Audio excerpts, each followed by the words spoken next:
नमस्कार दोस्तों, स्वागत है आपका ISPCS अकेडमी पे। और यूपी ट्रिपल एस सी पेट का जो एग्ज़ाम होने वाला है उसका जो हम लोग आज प्रैक्टिस सेट थर्ड करेंगे। तो चलिए हम स्टार्ट करें। इससे पहले कि हम स्टार्ट करें, यदि दोस्तों आप चैनल पर नए हैं तो चैनल को जरूर सब्सक्राइब कीजिएगा।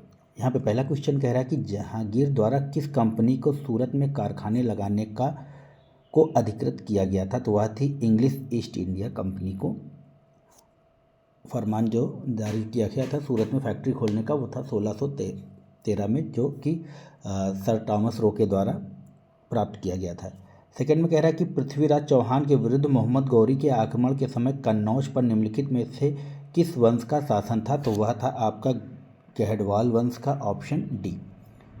फिर 3 में कि गुप्त स्वर्ण मुद्रा को कहा जाता था, तो वह कहा जाता था आपका दिनार, ऑप्शन बी। नेक्स्ट देखेंगे और जल्दी जल्दी हम लोग देख लेंगे। लिखा है कि जैन धर्म में संलेखना से तात्पर्य है, तो वह है उपवास के द्वारा प्राण त्याग, ऑप्शन बी। नेक्स्ट देखेंगे। लिखा है कि भारतीय पुरातत्व का जनक किसे कहा जाता है। तो वह कहा जाता है अलेक्जेंडर कनिंघम को, ऑप्शन ए। 6 में कह रहा है कि 1833 के चार्टर्ड एक्ट के कुछ प्रावधान थे, नीचे दिए गए कूट के आधार पर सही उत्तर का चयन कीजिए। तो यहाँ पर हम लोग देख लेंगे। तो यहाँ पर लिखा है कि इसने कंपनी के व्यापारिक एकाधिकार को समाप्त कर दिया। फिर लिखा है कि इसने गवर्नर जनरल की परिषद में एक विधि सदस्य सम्मिलित किया, ठीक है। इसने प्रेसिडेंसी के कानूनों के बनने के अधिकार को वापस ले लिया। फिर चौथा है कि इसने फोर्ट विलियम के गवर्नर जनरल का नाम बदलकर भारत का गवर्नर जनरल कर दिया। तो यहाँ पर उपर्युक्त में से सभी कथन सत्य हैं। 1833 का यह चार्टर था। लिखा हुआ है साथ में कि द्वितीय गोलमेज सम्मेलन यानी कि 1931 में कांग्रेस के प्रतिनिधि के रूप में भाग लेने वाले नेता थे, तो वह नेता थे आपका Mahatma Gandhi, option A. Next देखेंगे। 8 नंबर क्वेश्चन कह रहा है कि अखिल भारतीय राजनीति में गांधी का पहला साहसिक कदम था, तो वह था आपका चंपारण आंदोलन। रामचंद्र शुक्ला के बुलावे पे या निमंत्रण पे ये चंपारण गए थे। फिर 9 नंबर है कि बंगाल का विभाजन करने वाला गवर्नर जनरल कौन था। तो वह थे आपके लॉर्ड कर्जन, ऑप्शन ए। 10 में है 1857 में से किसने इलाहाबाद को आपातकालीन मुख्यालय बनाया था। तो वो थे लॉर्ड कैनिंग। और इन्हीं के समय में 1857 का जो विद्रोह हुआ था और उसी के बाद इनको भारत का वायसराय बना दिया गया था। 11 नंबर कह रहा है कि उच्चतम लवणता पाई जाती है। तो उच्चतम लवणता पाई जाती है टर्की की वान लेक में, ऑप्शन डी। लिखा है 12 में कि निम्नलिखित में से कौन सा कथन सही नहीं है। तो यहाँ पर देख लेंगे। तो लिखा है कि अधिक तापमान की मेखला विषुवत रेखा के सहारे पाई जाती है, यह कथन गलत है। नेक्स्ट देखेंगे। लवणी जल में उगने वाले पौधे कहलाते हैं, तो आप जानते हैं कि इनको कहा जाता है हेलोफाइट्स, ऑप्शन सी। 14 नंबर में एक सूची को दूसरी सूची से मिलाना है और इसको हम, तो यहाँ पर हमारा हो जाएगा ऑप्शन सी। नेक्स्ट देखेंगे। लिखा है कि 2011 की गणना के अंतिम आंकड़ों के अनुसार भारत का द्वितीय सर्वाधिक जनसंख्या वाला राज्य है, तो 15 का हो जाएगा महाराष्ट्र। सबसे ज़्यादा उत्तर प्रदेश, उसके बाद महाराष्ट्र में। एट्रीपॉट व्यापार से तात्पर्य है। तो एट्रीपॉट व्यापार का मतलब होता है निर्यात के लिए आयात की गई हुई वस्तु में। नेक्स्ट देखेंगे। यहाँ पर एक सूची दी हुई है, तेल शोधक कारखाने और राज्य दिए हुए हैं और हम लोग उनके सही मिलान से मैच करेंगे। तो देखिए यहाँ पर जो दिया हुआ है ताटीपाका, यह है आपका आंध्र प्रदेश में। और कोयली है, कोयली जानते हैं आप गुजरात में है। और उसके बाद है नागापट्टनम, तो तमिलनाडु। और नुमालीगढ़, असम। तो ऑप्शन हो जाएगा आपका बी। नेक्स्ट देखेंगे। 18 में कह रहा है कि निम्नलिखित में से किस समिति ने भारत में कृषि जोत कर सुझाव दिया था। तो वह दिया था राज्य समिति ने, ऑप्शन ए।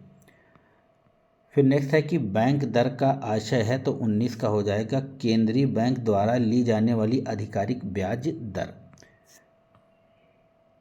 20 नंबर कह रहा है कि अवमूल्यन तब अधिक कारगर होता है जब विदेशों में निर्यात मांग की लोच अधिक हो। नेक्स्ट देखेंगे। 21 नंबर में कह रहा है कि वह न्यूनतम जनसंख्या कितनी है जिसके नीचे 73वें संशोधन अधिनियम के उपबंध के अनुसार मध्यवर्ती स्तर पर पंचायतें गठित नहीं की जा सकती। तो 21 का हो जाएगा, वह है 20 लाख, ऑप्शन बी।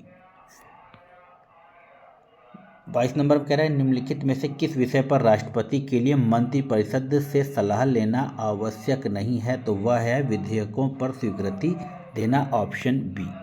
नेक्स्ट देखेंगे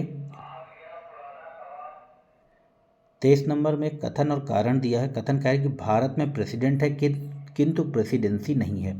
फिर दूसरा है कि संविधान में एक मंत्रिपरिषद का प्रावधान है। बिल्कुल सही है दोनों, तो यहाँ पर हो जाएगा बी। ए तथा आर दोनों सही है, आर ए की सही व्याख्या नहीं करता है। नेक्स्ट देखेंगे, लिखा है निम्नलिखित में से कौन भारत के संविधान द्वारा प्रदत्त 6 मूल अधिकारों में से नहीं है? तो यहाँ पर जो हो जाएगा विरोध का अधिकार, यह आपका मूल अधिकार नहीं है, ऑप्शन बी। हम न्यायिक पुनर्विलोकन की व्याख्या देखते हैं, तो यह देखते हैं भारत और यूएसए दोनों में, ऑप्शन डी। 25 का हो जाएगा आपका डी। निम्न रक्त वर्ग सर्वात्रिक दाता यानी यूनिवर्सल डोनर होता है, तो 26 का हो जाएगा ओ वाले जो होते हैं यूनिवर्सल डोनर होते हैं, ऑप्शन बी। डीएनए की द्विकुंडलिनी संरचना किसके द्वारा दी गई थी? तो आप जानते हैं कि यह आपका वाटसन और क्रिक के द्वारा दी गई थी, ऑप्शन बी। नेक्स्ट देखेंगे 28 नंबर, लिखा है कि स्वर्णकारों द्वारा प्रयोग में आने वाला एक्वेरेजिया निम्नलिखित को मिलाकर बनाया जाता है, तो वह बनाया जाता है आपको नाइट्रिक अम्ल तथा हाइड्रोक्लोरिक अम्ल, ऑप्शन बी। आगे बढ़ेंगे और 29 में कह रहा है कि प्रत्यावर्ती विद्युत धारा को दिष्ट विद्युत धारा में परिवर्तित किया जाता है, तो वह किया जाता है रेक्टिफायर के द्वारा, ऑप्शन डी।